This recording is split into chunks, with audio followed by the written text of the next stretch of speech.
कर रही थी। एक तो हालिया सैलाब आया हुआ है और फिर महंगाई का सैलाब आया हुआ है। अगर इसमें मजीद इजाफा होता है तो फिर आवाम की हालत ज़ार आप और हम समझ ही सकते हैं। जहाँ सैलाब ने लाखों लोगों को मुतासिर किया है, वही इसके बराह रास्त असरात अशिया ज़रूरिया की कीमतों पर पड़ने लगे हैं। जिस तरह हम आपको बता भी रहे हैं, इदारा शुमारियात का ये बताना है कि गुज़श्ता हफ्ते 18 बुनियादी अशिया महंगी हो गई हैं, जिसमें ये सब्जियां जिनकी हम बता भी रहे थे उनकी कीमतें भी शामिल हैं, जिसके नतीजे में हफ्तावार महंगाई 3.57% तक पहुंच चुकी है। अब सवाल ये है कि क्या इसको कंट्रोल करने के लिए इंतजामिया की जानिब से, हुकूमत की जानिब से फौरी तौर पर कोई इकदाम किए जाएंगे, और जो एक्सपोर्ट की जा रही होती हैं सब्जियां और फल पाकिस्तान की तरफ से, क्या उनको रोका गया या वो सिलसिला इस वक्त भी जारी है? क्योंकि अगर वो एक्सपोर्ट होती रहेंगी तो पाकिस्तान में किल्लत हो जाएगी एंड देन हमें एंड में करना ये पड़ता है कि हमें इंपोर्ट करनी पड़ती है महंगे दामों। इस सारी सूरत हाल पर बात करते हैं। जाहिद गिशकोरी, नुमाइंदा खुसूसी हम न्यूज़, हमारे साथ मौजूद हैं। उनसे जानते हैं कि इंतजामी सतह पर और हुकूमती सतह पर इस सारे मामले से निपटने के लिए क्या किया जा रहा है। जाहिद, ओवर टू यू, बताइएगा सबसे पहले तो इस वक्त गवर्नमेंट या इंतजामिया इस मामले को किस तरह से देख रही है? क्या ये इस वक्त तरजीहात में शामिल भी है कि अशियाए खुरोनोश जो हैं वो किस हद तक महंगी होती जा रही हैं राइट नाउ? देखिए, एक तो बहुत शुक्रिया। मैं आपको ये बताता चलूँ कि जो फूड बास्केट है मेजर अपर पंजाब का, पाकिस्तान के 35 शहर हैं, उनका कम अज़ कम 4 लाख फसलें जो थी, एकड़ ज़मीन थी, वो बिल्कुल तबाह हुई है।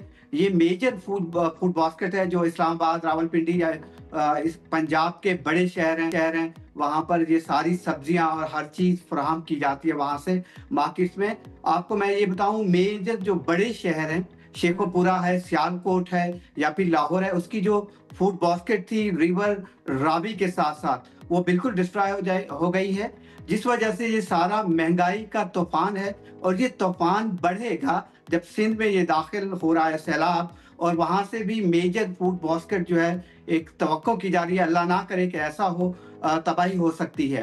क्योंकि उसकी वजह यह है कि 40 लाख लोग मुतासिर हुए हैं पंजाब में। 1988 के बाद ये सबसे बड़ा सैलाब है पंजाब के 11 अजला में। इससे पहले साउथ पंजाब का अगर आप देखें, मियावाली से लेके जो रिवर बेड है इंडस का, उसमें पहले ही सैलाब है 2.5 महीने से, जिसकी वजह से ये सप्लाई और डिमांड का मसला है। अब आप टमाटर की कीमत खुद इस्लामाबाद में इतवार के दिन 390 रुपए थी। जब अब मैंने पूरे अपने कोलीग्स को सुन रहा था जो आपने मुझे सुनवाया, टमाटर की मेजर वजह जो अफगानिस्तान से आ रहा है और पाकिस्तान के बॉर्डर पर डिस्टर्बेंस है, और 300 से ज़ायद कंटेनर वहां पर गुज़श्ता 4 दिनों से खड़े हुए हैं।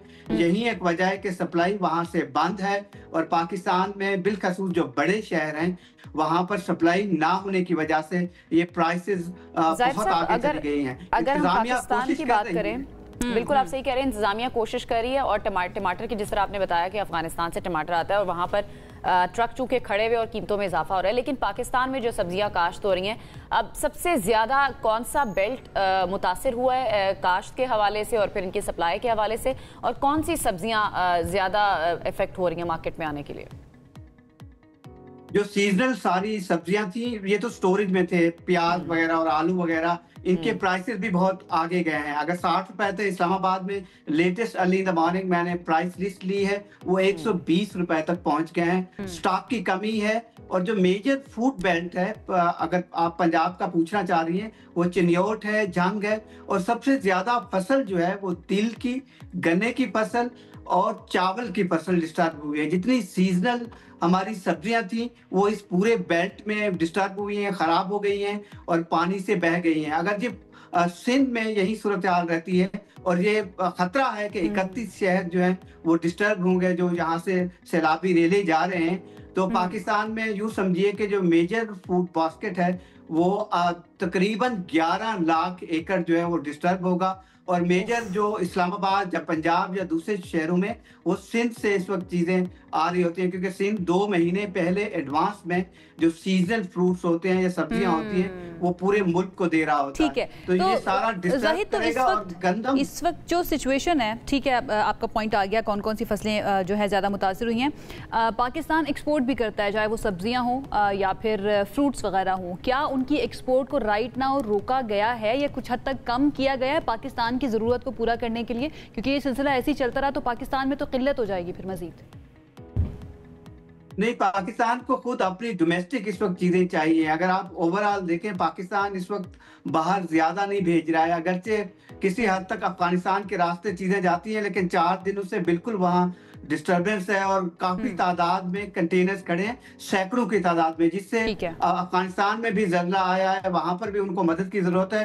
तो एक अल्लाह ना करे क्राइसिस सिचुएशन लग रही है जो फूड के हवाले से। बिलखसूस गंदम का अगर आप देखें, गंदम की 100 केजी की बोरी 8800 रुपए से 9000 तक पहुंच गई है, और पूरा बलोचिस्तान जिसको पंजाब से गंदम जाती है या खैबर पख्तूनख्वा को, वहां से अगर 6600 रुपए 100 केजी की थी। इसीलिए प्राइसेस जो है 1 किलोग्राम आटे की वो 21 रुपए पर केजी बढ़ी हैं पिछले 7 दिनों में। उसकी वजह यह है कि या तो जानबूझकर एक माफिया भी है जो इस तरह के माहौल से फायदा उठाता है। गवर्नमेंट जहां दूसरी तरफ मसरूफ है, पूरे मुतासरीन हैं उनकी मदद के लिए, वहां कंट्रोल करना बहुत जरूरी है, इसलिए कि माफिया जो है वो स्टॉक करके बैठा है। एग्जैक्टली जाहिद साहब, असल चैलेंज हुकूमत को भी यही है कि इसके बाद जो माफिया सर उठाएगा उसको किस तरह से कंट्रोल करना है। अभी गन्ने की फसल की भी आपने बात की, इसके बाद शुगर माफिया सामने आ जाएगा, फिर चीनी की कीमतों में या तो इजाफा हो जाएगा या चीनी वैसे ही गायब हो जाएगी। जाहिद गशकोरी साहब आप हमारे साथ मौजूद थे, बहुत बहुत शुक्रिया। आगे बढ़ना है।